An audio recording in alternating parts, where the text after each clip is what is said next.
오늘 함께 나눌 말씀 제목은 기억해야 할 교훈입니다.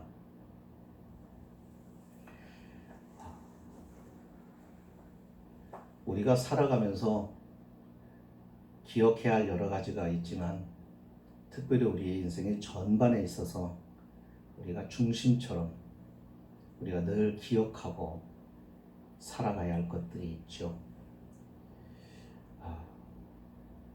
무엇이든지 잘 되고 또 형통하고 문제가 없고 더 나아가 부유해지고 삶이 넉넉해질 때도 또 힘들고 어렵고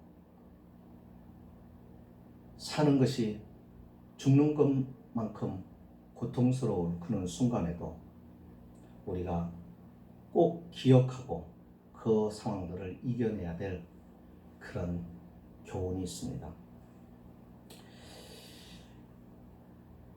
오늘 하나님께서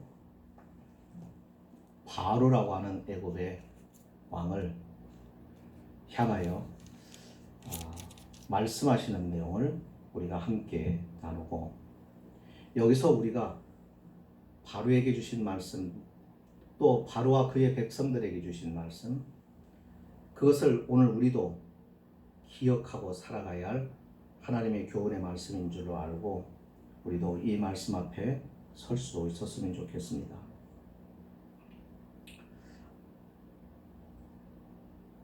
살아가다 보면은 이렇게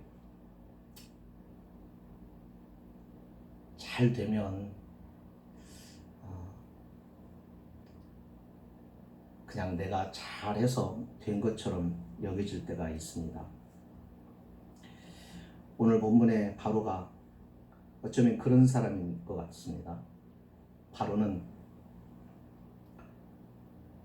자신이 애굽의 왕으로, 그 당시에 애굽의 왕이 되면 천하를 얻은 것처럼 그의 권력은 막강해지고, 그래서 아무도 그를 손댈 수 없을 만큼 강력한 힘을 소유하게 되죠. 더군다나 그 당시에 애굽의 왕이라고 하면은 신과 같이 받들어지는 그런 존재입니다. 이때 당시에 왕은 바로 아멘 호텝 2세라고 하는 왕이 통치했을 당시입니다. 성경에는 이제 바로라고 하는 이름으로 자꾸 나오는데, 이 바로는 애굽의 왕을 통칭해서 가리킬 때 바로라고 하고, 이 바로는 애굽의 신적 존재로 이렇게 추앙하게 되어 있습니다. 그래서 그 왕은 모든 세계에 지배하는 강력한 힘을 가지고 있다고 하여서 그가 신으로 자신을 추앙하기를 원하고, 백성들은 또 그렇게 해서 더 자신의 힘을 과시하고 그랬던 시대입니다. 근데 하나님께서 그에게 말씀하시는 겁니다. 지금까지 모세를 통해서 6번의 재앙을 통해서 하나님이 그에게 말씀하시는데도 그가 도무지 하나님의 말씀을 듣지 않자 하나님께서 14절에서 이렇게 말씀합니다. 내가 이번에는 모든 재앙을 너와 네 신하와 네 백성에게 내려 온 천하에 나와 같은 자가 없음을 네가 알게 하리라. 하나님 자신을 알게 해주겠다는, 보여주겠다는 얘기입니다. 오늘 우리가 살아가면서 자꾸 잊고 있는 것 중에 하나가 그거죠. 이 세상이 여호와께 속해 있다는 것. 오늘 본문에 29절에 보면 모세가 바로에게 한 말이 바로 이 말씀입니다. 세상이 여호와께 속한 줄을 왕이 알리이다. 다시 말하면 하나님께서 바로에게 가르쳐 주시고자 하시는 것, 알게 하시고자 하시는 것, 그에게 깨닫게 해 주시려고 하시는 것은 너 위에 여호와가 있고 너 위에 하나님이 계시고 하나님께서 통치하시고 세상을 주관하신 분이라는 것을 분명히 보여주겠다는 이야기입니다. 그래서 하나님께서 15절에 말씀을 합니다. 내가 손을 펴서 돌림병으로 너와 내 백성을 쳤더라면 네가 세상에서 끊어졌을 것이다. 다시 말하면 하나님의 강력한 힘을 다 사용하지 않았고 거기에 자비를 베풀어서 너를 지금 살려두었다는 것입니다. 그러면서 16절에 뭐라고 말하냐면 바로를 하나님이 세웠다라고 말합니다. 바로는 지금 자신이 스스로 그 자리에 올라왔거나 아니면은 자신의 아버지를 잘 두어서 그래서 그 자리에 올라왔다라고 생각을 하고 있는데 하나님은 네가 그 자리에 서 있는 것은 바로 내가 너를 세웠기 때문이라는 것입니다. 우리가 살면서 항상 기억해야 될 것이 이것입니다. 우리가 믿음 생활할 때 내가 절대로 이런 것은 있지 않지. 세상에 여호와께 속한 것을 누가 몰라. 나는 그것을 부정해 본 적이 없어. 절대로 나는 그것을 인정하고 살아. 그런데 사실은 우리가 신앙생활이 말과 행동이 다를 때가 참 많아요. 우리의 믿음 생활하는 것을 보면 알 수 있습니다. 아까도 말씀을 드렸지만 좀 잘 되면은 처음에는 하나님께 감사도 하고 하나님의 은혜라고도 말하다가 이것이 지속되다 보면은 하나님을 잊어버립니다. 그리고 자신이 우쭐대기 시작하고 자신이 어깨가 쭉 올라가서 사람들 앞에 자신을 과시하기 시작하죠. 내가 이런 사람이다 라는 것이 은연중에 과시되기를 원하고 사람들이 알아주기를 원하고 그렇게 인정받고 싶은 마음이 들 그런 순간들이 우리 많이 있지 않습니까? 반대로 조금 우리가 어려워지고 힘겨워지고 모든 사람들이 내 곁을 떠나고 마치 고립되고 동떨어져 있는 모든 사람들로부터 멀리 떨어져 외톨이가 되어버린 그와 같은 비참한 자리나 형편이나 절망적인 자리에 있을 때 모든 것이 다 끝난 줄 알고 낙심하고 포기하고 싶은 그런 생각도 들지 않습니다. 그 모든 이와 같은 상황들이 벌어지는 것은 왜 그렇죠? 왜 어느 때는 교만하다가 어느 때는 한없이 자신을 저주하고 자신의 형편과 이와 같은 것들을 탄식하면서 낙심하고 절망하고 다 포기하고 싶은 생각이 드는 이유가 뭡니까? 우리가 무엇을 잊고 있기 때문일까요? 세상이 여호와께 속해 있다는 것을 잊었기 때문입니다. 그러니까 우리의 삶에서 하나님이 이 모든 세상을 주관하시는 이 세상은 하나님의 손에 있다고 하는 것을 항상 기억하고 살아가는 사람, 그것을 늘 믿고 의지하고 그것을 인식하고 살아가는 사람은 어떤 환경에서도 교만하거나 낙심하거나 이렇게 극과 극을 달리는 그런 삶을 살아가지 않는 것입니다. 하나님께서 바로를 세웠다라고 말씀하십니다. 가끔 우리가 그런 생각을 할 때가 있어요. 선한 왕을 세웠을 때는 그래도 하나님이 세웠는가 보다라고 우리가 인정하고 받아들이기도 하지만 어떤 때는 정말 악한 왕, 좀 악한 사람이 지도자가 되거나 정말 우리가 백성들에게 너무 힘들게 하는 그와 같은 사람이 통치자로 등장했을 때 그 사람의 권위에 대해서는 우리가 인정하기를 원하지 않죠. 그러나 오늘 말씀을 보면은 그게 아니라는 것을 알 수 있습니다. 악한 왕이라도 하나님이 세웠다는 거죠. 우리가 세상을 볼 때 불의가 선을 또는 악이 선을 공격하고 선하게 사는 사람들이 어려움을 당하고 하나님을 의지하는 사람들이 오히려 핍박을 당하고 하는 환경들을 바라볼 때 우리는 이런 생각을 할 수가 있습니다. 그러나 그 모든 상황도 하나님의 주권과 섭리 속에서 있다고 하는 것을 우리는 인정해야 합니다. 그래서 우리는 그 자리에서 뭘 생각해야 되냐면 하나님이 통치하시는데 이런 일들이 왜 있는지, 왜 이와 같은 상황들이 허락되어 있는지, 그리고 그렇다면 오늘 우리가 여기에서 하나님의 사람으로 어떠한 모습으로 서 있어야 하며 우리가 해야 할 일들이 무엇인가를 생각하고 우리가 하나님 앞에 기도하는 것이 중요한 것입니다.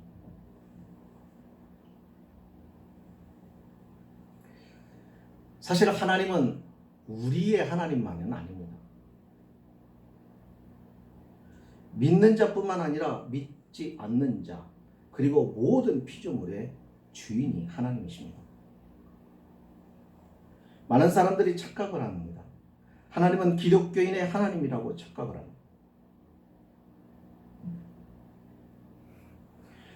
그러나 성경은 말합니다. 하나님은 믿는 자, 우리의 하나님일 뿐만 아니라 모든 피조물의 하나님이시라. 그래서 하나님은 우리에게도 말씀하실 뿐만 아니라 바로와 같이 하나님을 알지 못하는 자, 교만한 자, 하나님이 없다라고 말하는 그 사람에게도 하나님께서는 말씀을 하십니다. 그런데 그 말씀이 그들에게 돌이킬 수 있는, 하나님을 알게 하시고 그리고 그 하나님을 알기에 하나님께로 돌아오게 하려고 하는 하나의 기회로 주어진다는 점이죠.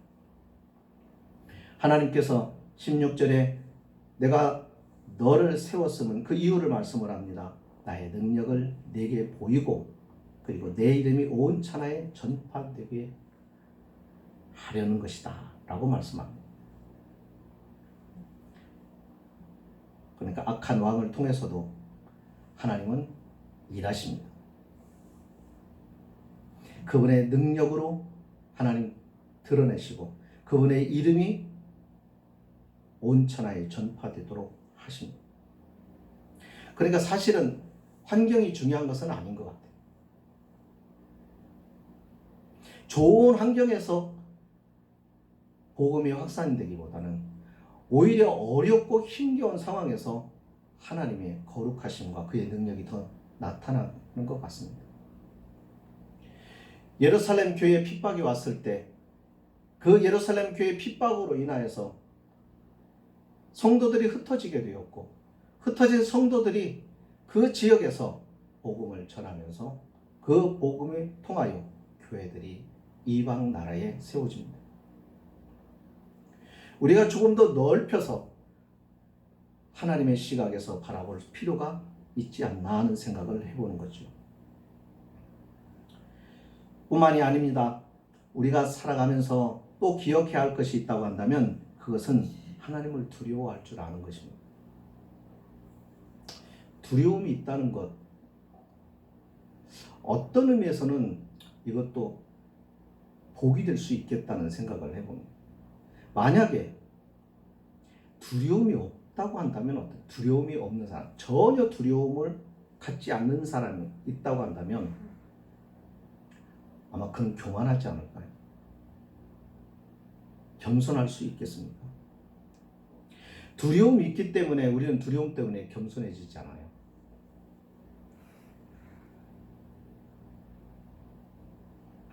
루터의 경우도 자기 앞에서 번개가 치고 또 그 번개에 사람이 맞아 죽고 하는 그 광경을 보면서 두려움을 갖고 그는 그 두려움을 가지고 하나님 앞에 엎드립니다. 두려움이 있으므로 그 두려움 때문에 겸손하고 하나님께 나아가는 그런 일들이 있는 것을 볼 때 두려움이 있는 것, 두려움을 갖는다는 것이 때로는 복이 되기도 합니다. 그러나 두려움에 잡혀 산다고 한다면 그는 말이 달라집니다. 그러면 자유를 누리지 못합니다. 하나님을 두려워하는 다른 모든 세상의 것들이 우리를 두렵게 하는 일들이 두렵지 않습니다. 반대로 우리가 하나님이 두려워하지 않으면 우리를 두렵게 하는 일들이 세상에는 많습니다. 우리가 왜 세상에서 살아가면서 두려움을 가지고 살아가느냐면 바로 우리가 하나님을 두려워하지 않기 때문은 아닐까? 가난할까봐, 병들면 어떡하나? 이 병이 죽을 병이면 어떡하나? 나 죽으면 어떡하나? 내 사랑하는 사람이 세상을 떠면 어떡하나? 사고가 나면 어떡하나? 모든 것이 잘 돼야 되는데, 이 사업이 잘 돼야 되는데 안 되면 어떡하지?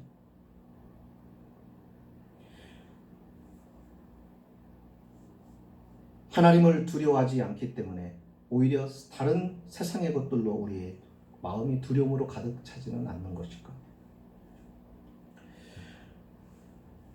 본문 속에 하나님을 두려워한 사람들이 소개가 됩니다. 이 사람들은 히브리 사람들이 아닙니다. 여기 나온 사람들은 바로의 신하 중에 하나님의 말씀을 두려워했다라고 했습니다. 하나님께서 그들에게 말씀하십니다. 경고를 하시죠. 그 경고는 그들에게는 기회를 주시는 것입니다. 18절에 내일 이맘때 내가 무거운 우박을 내리리니 애굽 나라가 세워진 그날로부터 지금까지 이와 같은 일이 없을 것이다. 19절 이제 사람을 보내어 내 가축과 내 들에 있는 것을 다 모으라. 사람이나 짐승이나 무릇 들에 있어서 집에 돌아오지 않는 것들에게는 우박이 그 위에 내리리니 그것들이 죽으리라 하셨다 하라. 하나님의 이 말씀에 두려움을 가지고 있었던 애굽의 신하들은 그 말씀을 듣고 그 종들과 가축을 집으로 피신시켰습니다. 그러나 그렇지 않은 사람들, 오늘 말씀에는 뭐라고 나오냐면 그 사람들을 여호와의 말씀을 마음에 두지 않은 사람이라고 말합니다. 그러니까 오늘 우리가 기억해야 할 것은 하나님의 말씀을 우리의 마음에 두지 않는 사람은 하나님을 두려워하는 사람이 아닙니다. 하나님을 믿는 사람이라고 다 하나님을 두려워하는 것은 아닙니다. 하나님을 두려워한다는 것, 그것은 하나님의 말씀을 마음에 두는 사람입니다. 하나님의 말씀을 마음에 둘 때 하나님을 두려워하는 것입니다. 하나님을 공경하는 것입니다. 그것이 진정한 믿음이라는 것입니다. 오늘 우리가 신앙생활하면서 교회 다니고 우리가 헌금하고 또 교회 절기를 지키고 단순히 이것이 우리의 신앙생활의 전부가 아닙니다. 우리의 삶에서 늘 하나님의 말씀을 마음에 두고 살아가는 것입니다. 그래서 그 말씀이 나의 인격을 그리고 생각을 그리고 나의 판단과 결정을 그의 말씀이 나를 움직일 수 있도록 그 말씀을 마음에 두고 그 말씀 앞에서 살아가는 것이죠. 이것이 믿음이죠. 그 결과는 어땠습니까? 전혀 다른 결과를 만들어냅니다. 여기 이 사람들은 말씀을 두지 않았다고 하는데 창세기에 보면 롯의 사위가 나옵니다. 그들은 하나님의 경고를 농담으로 여겼다라고 성경에 기록이 됩니다. 하나님의 말씀을 건성으로 들었다는 얘기죠. 사람의 말로 들은 것입니다. 무겁게 생각하지 않고 마음에 두지 않고 무시해버렸다는 것입니다. 그 결과 그들은 소돔이 멸망할 때 함께 멸망합니다. 하나님을 두려워하는 것이 우리에게 정말 필요합니다. 우리가 하나님을 두려워하지 않으니까 코로나가 두려운 거 아니겠어요?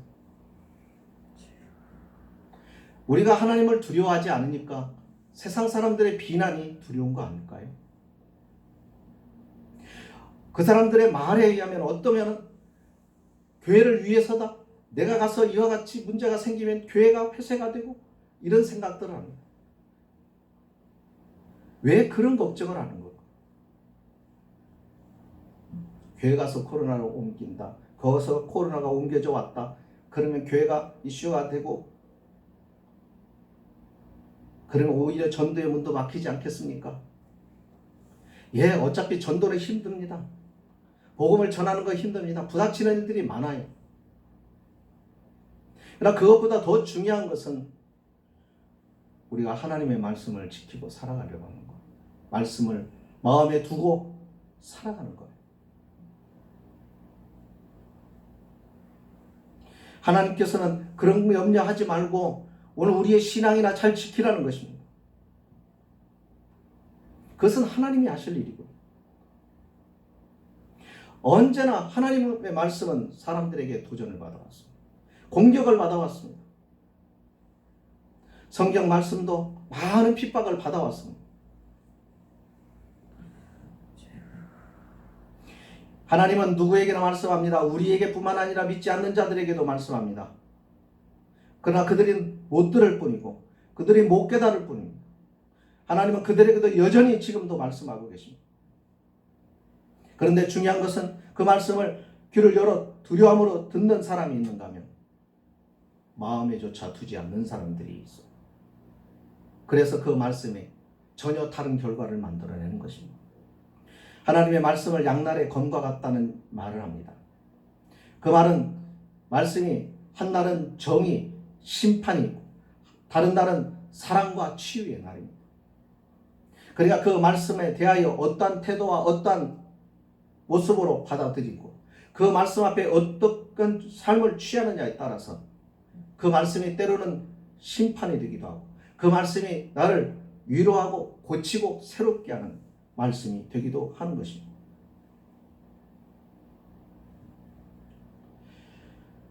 세 번째는 말씀을 두려워하는 것으로 우리의 믿음이 세워진다라고 생각하면 안 돼요. 두려움을 넘어서 사랑으로 가야 됩니다. 바로의 신하들이 하나님을 두려워했다고 해서 그 말씀에 순종했다고 해서 그 사람이 믿음의 사람이다 그렇게 말할 수는 없죠. 이런 사람들이 참 많아요. 당장은 위기를 넘기기 위해서 잘못했다라고 말합니다. 언뜻 보면 회개하는 것 같습니다. 그런데 이 문제가 위기가 넘어가고 문제가 해결이 되고 나면 다시 제자리로 돌아갑니다. 다시 죄의 자리로 돌아갑니다. 불순종의 자리로 돌아갑니다. 그러면 이것은 회개가 아닙니다. 그것은 믿음이 아닌 것이죠. 바로가 사람을 보내어 모세와 아론을 불러 그들에게 이르되 이번은 내가 범죄하였노라. 자신의 죄를 인정을 합니다. 그리고 그는 말합니다. 여호와는 의로우시고 나와 내 백성은 악하도다. 여호와께서 구하여 이 우레소리와 우박을 그만 그치게 해달라고 애원합니다. 마치 회개하는 것 같습니다. 자신의 잘못을 시인하고 하나님의 자비를 구하는 것 같습니다.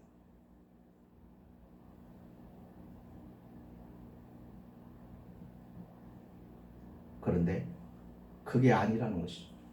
하나님은 사람에게 속지 않죠. 29절 이하 30절에 모세의 말을 통해서 우리는 그걸 확인할 수 있습니다.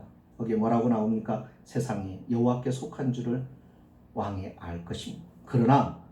그러나 왕과 왕의 신하들이 여호와 하나님을 아직도 두려워하지 아니할 줄을 내가 아나이다. 하나님의 능력도 보았고 하나님의 증거도 그가 보았습니다. 그런데요, 마음이 완악해집니다. 그리고 다시 돌아갑니다. 제자리로 돌아갑니다. 회개가 반복된다는 것은 회개가 안 됐다는 얘기입니다. 회개가 확실하게 되었으면 절대로 그 죄를 범하지 않습니다. 범할 수가 없습니다. 오늘 우리가 반복되는 회개를 하면서 신앙생활을 하는 경우가 참 많습니다.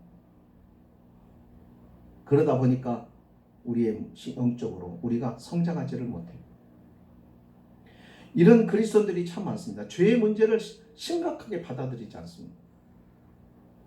하나님의 말씀 앞에 서면 그 말씀 앞에 비춰주는 우리들의 모습이라고 하는 것이요, 언제나 부족과 허물과 우리의 악함이 드러나게 되어 있습니다. 그것에 대하여 정말 가슴 아파하고 철저하게 하나님 앞에 용서를 구하며 그렇게 해서 회개를 진정한 회개가 이루어져야 되고, 그래서 이거는 사람의 노력으로 되는 것이 아니라 이 죄에 대한 죄책감이 깊이 빠져들고 그 죄책감으로 아파하고 그 죄책감 때문에 하나님 앞에 고통스러워할 때 하나님의 자비하심이 뭐냐면 긍휼을 베푸시고 회개의 영을 주셔서 우리로 하여금 그 죄악들을 토설하게 하십니다. 그러니까 우리의 가슴에 담아 놓을 수가 없는 것입니다. 상한 음식을 먹고 그 음식이 우리 안에서 탈이 나면 건강한 사람은 그걸 소화해낼 수가 없습니다. 토해내 놓지 않으면 견딜 수가 없는 것이죠. 그 과정이 고통스럽습니다. 온몸을 비틀고 창자가 뒤틀리는 그 아픔 속에서 다 토해내요. 그러고 나면 시원하죠. 살 것 같습니다. 죄를 먹고 마시면서 소화가 된다는 것은 그는 정상적인 그리스도인의 모습이 아닙니다. 그래서 정말 하나님 앞에 회개했는데 또 죄를 반복한다. 그러면 회개가 안 된 것입니다. 다 토해내는 게 아닙니다. 근데 그것을 우리 스스로 회개했다라고 생각하고 자신을 위안하고 그리고 위로하면서 그냥 지나갑니다. 그 모습이 바로 바로에게 나타나고 그의 신하들에게 나타나는 것을 볼 수 있습니다. 34절에 바로가 비와 우박과 우레소리가 그친 것을 보고 다시 범죄하여 마음을 완악하게 하니 그와 그의 신하가 꼭 같더라. 네.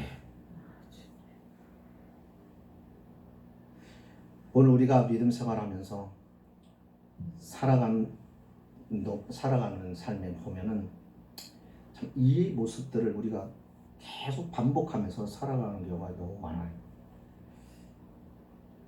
기억해야 합니다. 우리가 지금 있는 자리, 지금 우리의 주어진 형편, 모든 상황, 사실은 이 모든 것들이 하나님의 은혜와 주권 속에서 이루어지는 것이라고 우리가 인정해야 됩니다. 내가 원하지 않는 환경이어도, 내가 기대하지 않는 환경이어도, 나를 너무너무 힘들게 하는 환경이어도 어쨌든 하나님의 주권 안에 모든 것이 이루어진다고 했을 때 그 주권 안에서 하나님의 허락 속에서 이루어진 거라고 우리가 인정하고 우리는 그 자리에서 우리가 먼저 해야 될 것은 하나님을 찾는 것입니다. 그리고 그 하나님을 두려워하는 것이 두려움으로 그의 말씀을 마음에 두는 것입니다.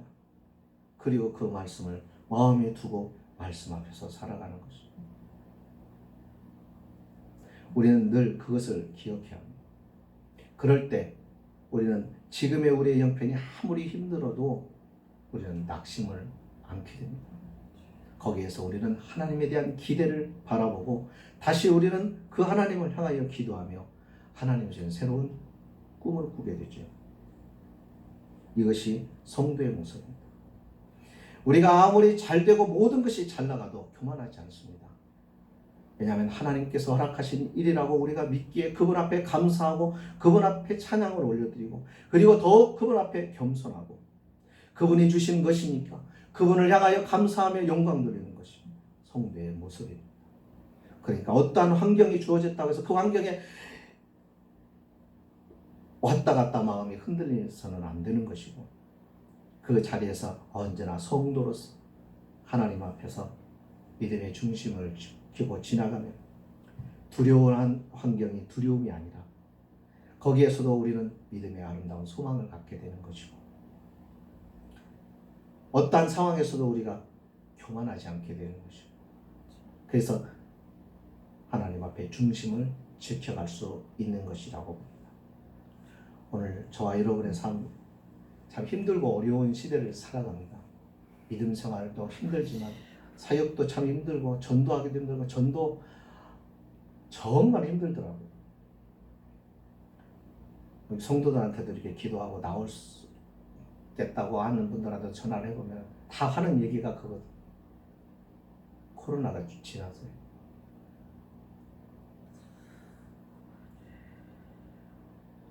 하나님을 정말 두려워하는 마음이 가졌으면 좋겠습니다. 북한 교회 성도들을 생각을 해봤습니다.